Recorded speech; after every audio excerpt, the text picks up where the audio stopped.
পৃথিবীর সবচেয়ে উঁচু জলপ্রপাত অ্যাঞ্জেল ফলস, যার উচ্চতা ৩,২১২ ফুট, যা নিয়াগ্রা ফলসের চেয়েও প্রায় ১৬ গুণ উঁচু। এটি ভেনেজুয়েলার ক্যানাইমা ন্যাশনাল পার্কে অবস্থিত, আর এতটাই উঁচু যে পানির অনেকাংশ মাটিতে পৌঁছানোর আগেই বাতাসে বাষ্প হয়ে যায়। বর্ষাকালে এটি আরও ভয়ঙ্কর রূপ নেয়, আর শুষ্ক মৌসুমে পানির ধারা অনেকটাই কমে যায়।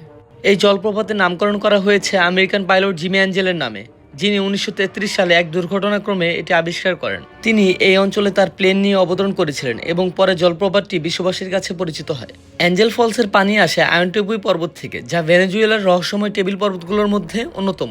এই টেবিল পর্বতগুলো পৃথিবীর প্রাচীনতম ভূখণ্ডগুলোর একটি, যেগুলো কয়েক কোটি বছর ধরে অবিকৃত অবস্থায় রয়েছে।